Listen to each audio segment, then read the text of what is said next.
Oh my God.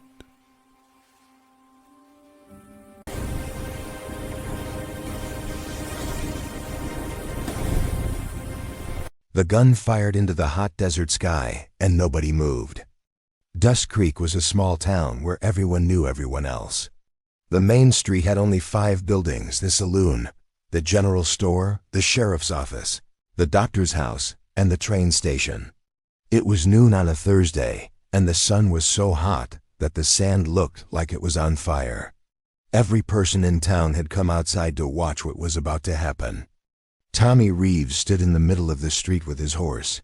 The horse was thin, very thin. Her name was Star, and she was golden brown with a white mark on her forehead that looked like a star. But today, Star was trembling. Her legs shook like they might break at any second. Her breathing was fast and shallow. There was no water nearby, no shade, nothing to help her. Tommy held the rope that was tied around Star's neck. He was the richest man in Dust Creek. His ranch covered 50 square miles of land. He wore expensive clothes, a black leather jacket, a silver belt buckle, and boots that cost more money than some people made in a year. His face was red and angry. Sweat dripped down his forehead, but not because he was hot. He was angry. Very angry. "This horse is useless," Tommy shouted so everyone could hear. His voice was loud and mean. "She cannot work anymore. She cannot carry heavy things. She cannot do anything." He pulled the rope hard. Star stumbled forward. The crowd gasped, but nobody said anything. Nobody dared to say anything. Standing on the edge of the crowd was a young girl named Emma. She was only 14 years old. Her dress was simple and clean, but her feet were bare. Her father was the doctor in town, and Emma helped him take care of sick people. She had kind eyes and a soft voice. Everyone in Dust Creek loved Emma because she was always helping others and never said mean things about anyone. Emma's face went white when she saw Star. She knew that horse. She had known Star for 3 years. "No," Emma whispered. Her voice was so quiet that only the person next to her could hear, but her eyes filled with tears. Tommy Reeves saw Emma looking at the horse. He smiled a mean smile. He knew exactly what he was doing. "Ah, little Emma," he shouted. "Do you want this useless animal? Do you want to take her? Maybe you can give her magic medicine and make her work again. Doctors must know magic, yes?" The crowd made nervous sounds. Some people looked at the ground. Some people looked at the sky. Nobody looked at Tommy Reeves because they were afraid of him. Tommy had money, and money meant power in Dust Creek. If someone made Tommy angry, he could take their land, their house, their job. He could ruin their life. The day was getting hotter. The sun moved higher in the sky, and there was no wind at all. The sand on the street felt hot under people's feet. Star's tongue hung out of her mouth. She had not had water all morning. Tommy had made sure of that. "I bought this horse 5 years ago," Tommy continued, still shouting. "I paid good money for her, but she is weak. She is useless. She cannot work in the hot sun like other horses. She cannot pull heavy things. She just stands there and eats my expensive food while doing nothing." He was lying. Everyone knew he was lying. Star had been a beautiful, strong horse 5 years ago. Emma had seen her when Tommy first brought her to the ranch. Emma had helped Tommy's workers take care of her. But then Tommy changed. He wanted more and more work from his horses. He did not give them enough food or water. He made them work in the hottest part of the day. He would hit them if they got tired. Star had gotten sick from being worked too hard and not given enough water. She got thinner and weaker. Her eyes became sad and tired. "So now," Tommy said, raising his hand high in the air, "I will show everyone what we do with useless things in this town." He held a long whip in his hand. The whip was made of dark leather, and it was thick and heavy. He had brought it with him to the middle of the street. This was not an accident. He planned this whole thing. Emma wanted to run forward. She wanted to throw herself in front of Star and protect her. But her legs would not move. Fear kept her standing in one place. Tommy raised the whip high above his head. "One whip," he said to Star, like he was talking to the horse like a person, "and everyone will see that you are nothing.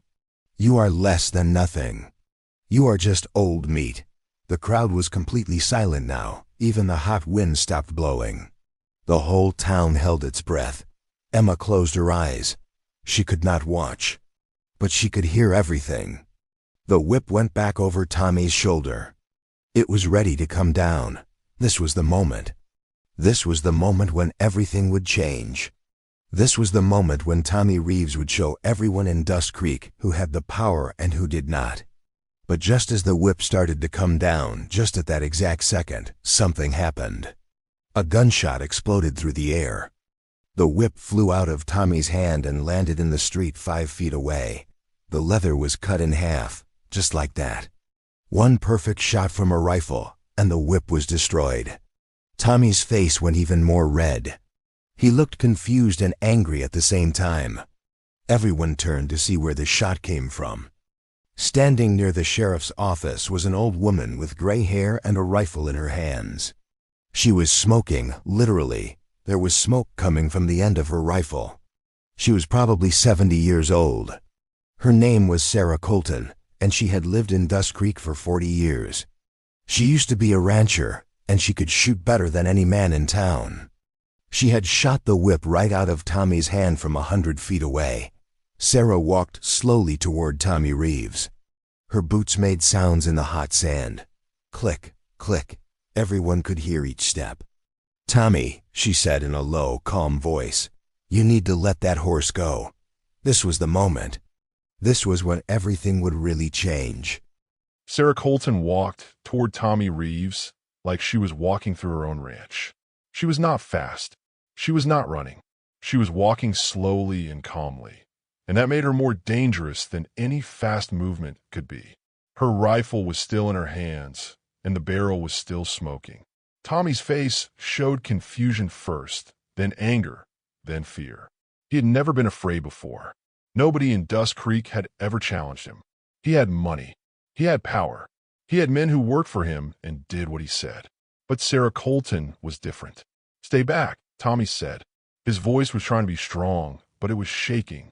"This is my horse. I paid for this horse. What I do with my horse is my business." Sarah did not stop walking. She got closer and closer. The crowd watched without making any sound.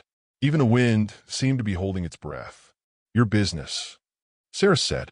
Her voice was quiet, but everyone could hear every word. "Your business is cruelty. Your business is making living things suffer because you are a weak man who needs to hurt something to feel strong." Tommy tried to grab Star's rope again, but Sarah raised her rifle. She did not point it at Tommy. She did not need to. The message was clear. "You will let her go," Sarah said, "or I will make sure you cannot hold a rope ever again." Emma covered her mouth with her hand. Around her, people were whispering, but she could not hear what they were saying. Her whole attention was on Sarah and Tommy and Star. Tommy's face turned from red to purple with anger. He looked like he might explode. "Do you know who I am?" he shouted. "I'm Tommy Reeves. I own the biggest ranch in this territory. I have money. I have land. You are just an old woman who should be sitting at home, not playing hero." But even as he said these words, he was stepping backward. Sarah was still walking forward. Slowly, calmly. "Certainly. I know exactly who you are," Sarah said. "I have watched you for 2 years. I have seen how you treat your horses. I have heard the screams at night. I have watched animals that were once beautiful become broken and sad." Sarah got very close to Tommy now. They were almost face to face. "And I'm giving you one choice," she said. "You let this horse go, right now, and you leave Dust Creek by tomorrow morning. You take all your things, and you never come back to this town. If you do this, I will not shoot you. If you do not do this..." She did not finish the sentence. She did not need to. Tommy looked at the rifle. He looked at Sarah's face. He looked at all the people standing around them. Nobody was on his side. Even his own workers had stepped back into the crowd. Nobody wanted to help him. For the first time in his life, Tommy Reeves understood what it felt like to have no power. He released the rope. Star fell to the ground. Her legs could not hold her up anymore. She was too weak, too thirsty, too tired. She just lay there in the hot sand, breathing slowly. The crowd made a sound of relief, of sadness, of something finally breaking free.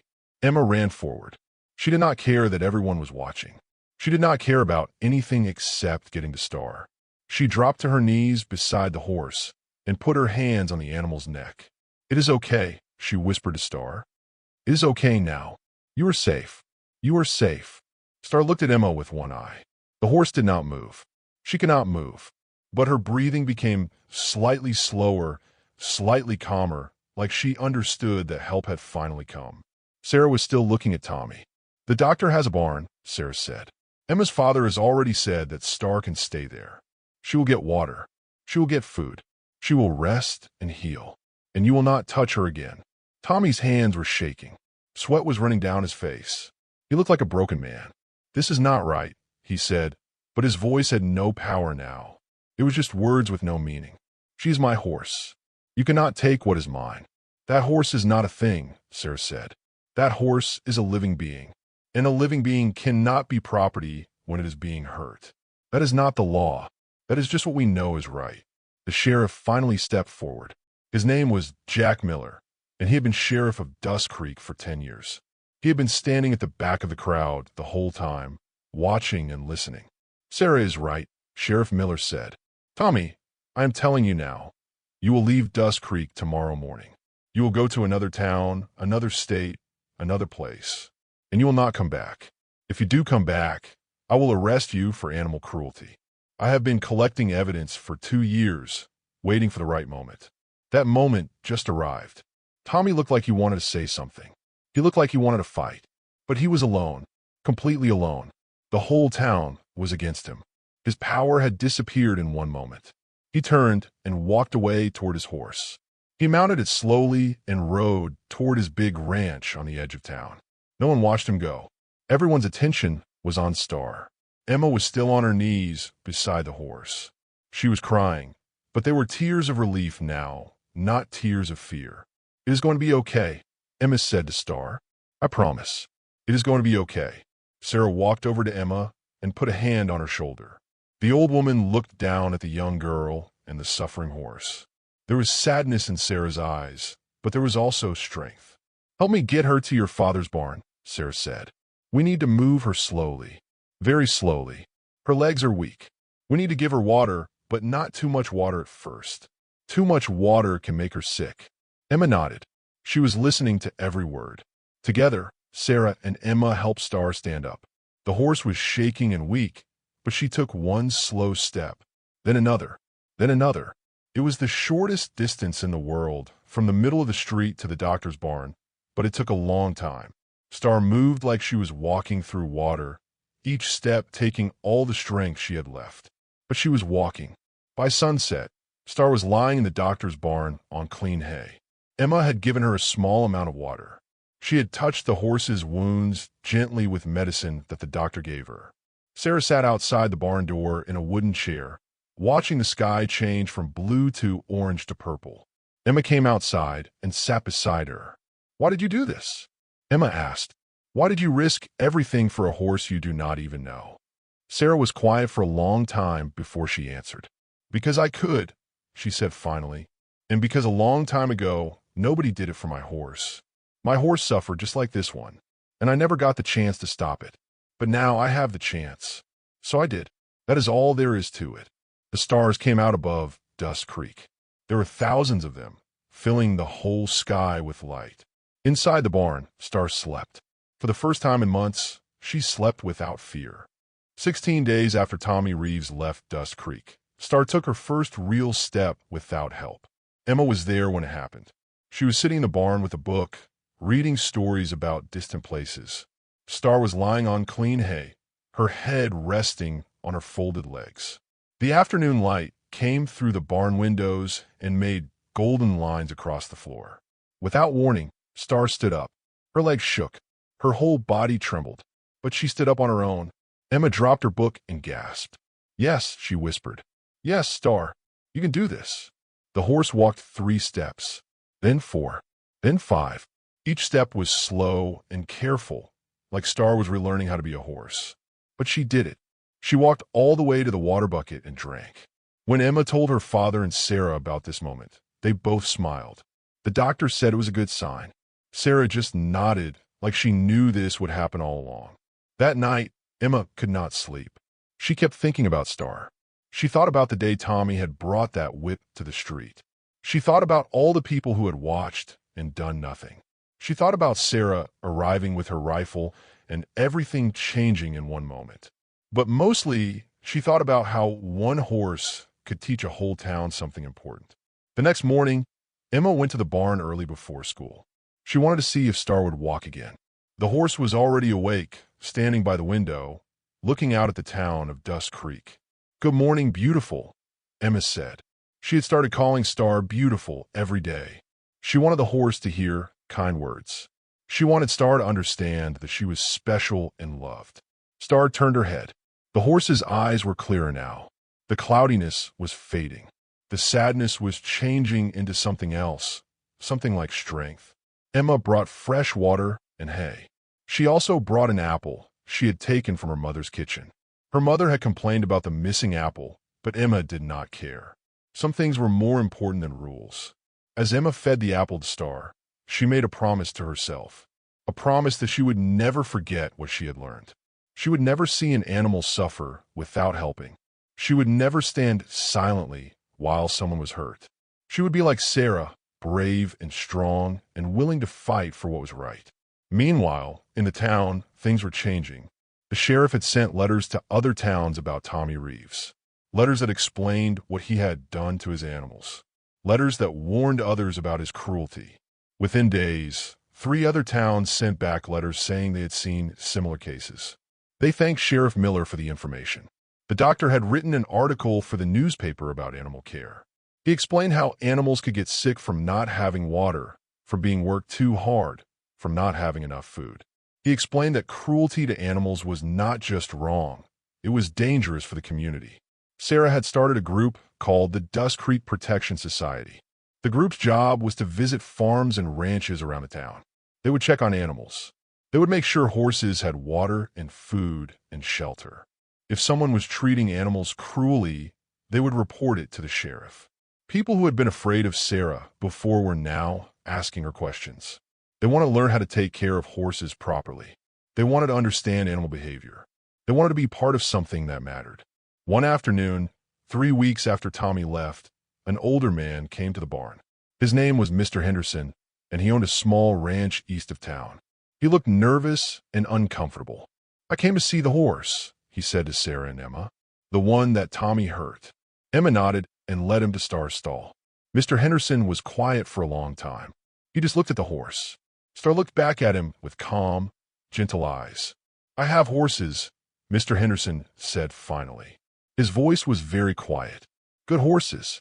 Strong horses, but I have not always been kind to them. I made them work in the hot sun without water. I did not give them enough food because I wanted to save money."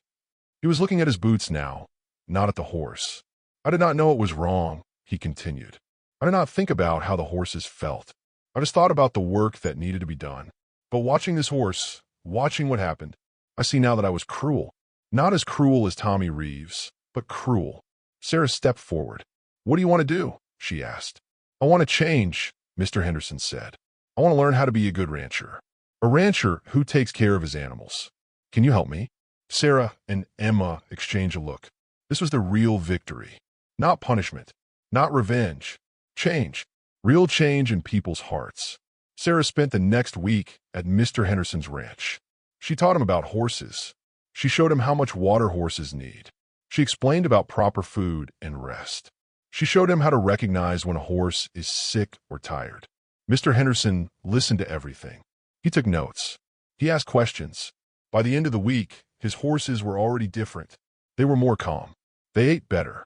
They moved with more energy. Other ranchers heard about Mr. Henderson's change. They came to Sarah asking for help too. Within a month, 5 ranches had improved their animal care. Within 2 months, the whole region was talking about what Sarah was doing. But Sarah did not care about being famous. She cared about one thing: making sure that what happened to Star would never happen again. One evening, Sarah was sitting in her usual chair outside the barn. The sun was going down, painting the sky orange and pink and purple. Emma came and sat beside her. "Why did you come back to Dust Creek that day?" Emma asked. "Why were you there when Tommy had the whip?" Sarah was quiet for a long time. She was looking at the sunset like it held all the answers in the world. "I live about 5 miles north of town," Sarah finally said. "On that day, I was riding to town for supplies. I took the main road, which passes near Tommy's ranch. I heard the sound of hooves and shouting. I thought someone was in trouble, so I rode faster." Sarah paused. Her hands were folded in her lap, and they were shaking a little bit. "When I got to the town, I saw the horse in the street," she continued. "I saw the whip, and I saw the girl with tears in her eyes." Sarah looked at Emma. "And I remembered," she said. "I remember my own horse 40 years ago. I remembered standing in a crowd, just like that, watching someone I love suffer. I remembered doing nothing. And I remembered that doing nothing is the same as doing something terrible." "So you stopped it," Emma said. "So I stopped it," Sarah agreed. That night, Emma walked home through the dark streets of Dust Creek. She could see the stars above her. So many stars filling the whole sky. Each star was like a promise that even in the darkness, there was light. Even in cruelty, there was kindness. Even in the worst moment, one person could change everything. She did not know that tomorrow would bring another test. She did not know that Tommy Reeves was riding back toward town at that very moment, carrying a small, terrified boy and an old horse that remembered love. But tonight, Emma just walked home and thought about Star, and about second chances, and about the kind of person she wanted to be. 2 weeks had passed since Tommy Reeves left Dust Creek. 2 weeks of peace. 2 weeks of healing. Star could walk now. Her legs were still weak, but they were stronger every day. Emma came to the barn every morning before school and every afternoon when school finished. She brought water, fresh hay, and apples. She would sit beside Star and tell the horse about her day, about what she learned, about the weather, about everything that happened in town. Star's eyes were different now. They were still sad, but they held something new. They held hope. Sarah Colton came to the barn too. She sat in the wooden chair outside, watching the sunset. She did not say much. She just sat there, making sure Star was safe, making sure nobody would hurt the horse again. The doctor, Emma's father, had told them that Star would survive. The horse would never be perfectly healthy. The damage was too deep, but she would live. She would be able to walk and rest and eat. She would know gentleness and care. That was enough. Everything in Dust Creek had changed. People who never talked to Sarah before now said hello. The sheriff had put a sign on the edge of town. Dust Creek does not accept animal cruelty. The general store owner had promised to call the authorities if anyone else tried to hurt animals on their land. It was a small victory, but it was real. Then, on a Tuesday afternoon when the sun was very hot and the sky was very blue, the sound of hooves came down the main street again. Emma was in the barn with Star. Sarah was in her chair outside.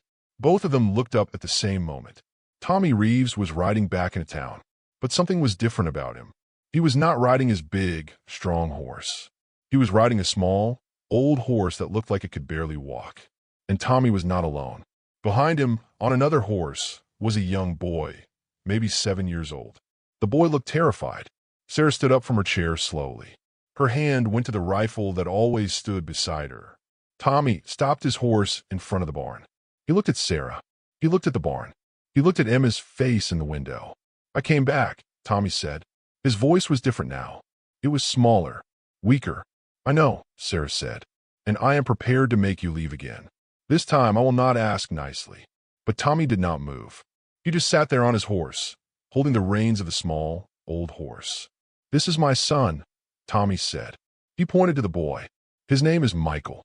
He is 7 years old, and I came back because I need help." Sarah kept her rifle close. This could be a trick. This could be another form of cruelty. "The boy's mother died last year," Tommy continued. His voice was shaking now. "And Michael is afraid of me. He cries when I touch him. He has bad dreams at night. He does not speak very much, and I do not know how to help him." The boy looked down at his hands. His whole body was shaking. "What does this have to do with coming back to Dust Creek?" Sarah asked. Tommy looked at the old horse he was leading. When Michael was younger, before his mother died, she had a horse, Tommy said. A beautiful horse. Michael loved that horse more than he loved toys or candy or anything. He would spend hours with that horse. He was happy then. Tommy's eyes were wet now. Tears were actually falling down his face. I sold that horse, he said, because I was angry, because I did not want Michael to care about things I could not control. I was the same person who hurt Star. I was cruel to everything because I was broken inside. Emma came out of the barn. She stood beside Sarah. I traveled to 3 towns, Tommy said. I spent all my money. I found that horse. She is old now. She is tired, but she is still alive. And I thought, maybe if Michael has her again, he will understand that not everything is cruel, that there is kindness in the world, that good people exist. He paused. His whole body seemed to shake with emotion. But I cannot come back to my ranch. The sheriff said I cannot. My land is being taken because of the animal cruelty. I have nowhere to go, and I have no money left. And I do not know how to take care of a horse, because I never learned. I only knew how to hurt them.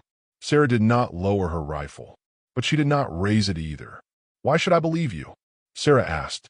Why should I believe this is not another trick? Because, Tommy said, if I wanted to trick you, I would not come here. I would just leave.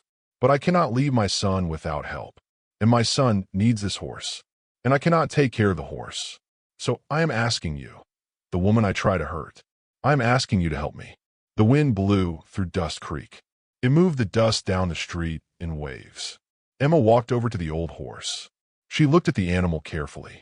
She could see that the horse had been loved once. There were old scars, but there were also signs of care. Fresh brushing, clean hooves. The horse had been fed well recently. How much money do you have? Emma asked Tommy. Nothing, he said. I spent everything to find this horse and travel here. Emma looked at Sarah. Sarah looked back at Emma. They did not speak, but something passed between them, an understanding. The horse can stay here, Sarah said finally.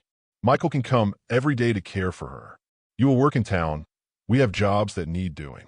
The money you earn will pay for the horse's food and care, and you will learn how to treat animals with respect. That will be your punishment and your education. Tommy's face showed complete shock. He was not expecting mercy.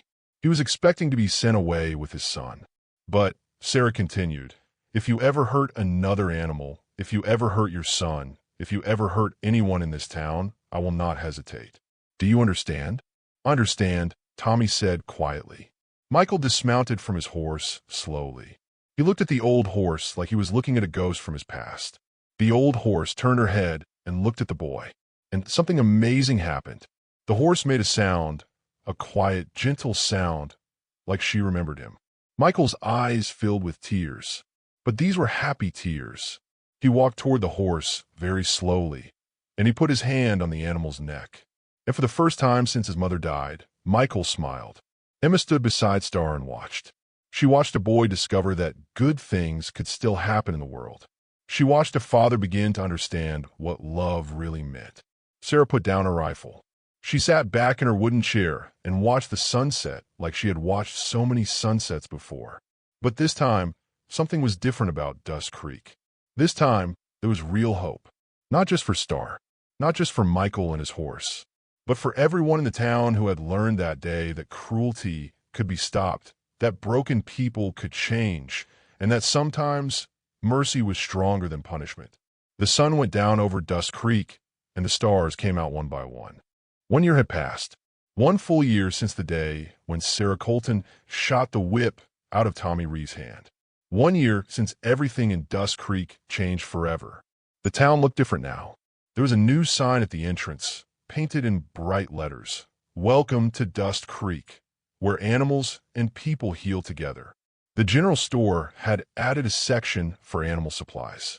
The doctor had added a schedule for teaching people about animal care. The sheriff's office had a wall filled with letters from other towns thanking Dust Creek for making their community safer. But the most important changes could not be seen on the streets. Emma sat on the fence of the doctor's barn, watching the sunset. She was 15 years old now, taller, stronger, more confident. She wore work clothes, a shirt and pants instead of a dress, because she spent most of her time working with horses. Her hands were brown from the sun, and there were small scars on her palms from hard work, but she did not care. These were badges of honor. These showed that she had chosen a path that mattered. Beside her, standing against the fence, was Star. The horse was almost completely healed now. Her ribs no longer showed through her skin. Her coat was shiny and beautiful. Her eyes were bright and clear. The sadness was gone. In its place was a gentle strength, the strength of someone who had suffered and survived. But Star still did not work. She never would work again. Emma's father had explained that the damage to her body was too deep. Star could walk, could eat, could live peacefully, but she could never carry heavy loads or be ridden. And that was perfectly fine, because Star had a different job now, a more important job. Star was a teacher. Students came to the barn from neighboring towns to learn about horses.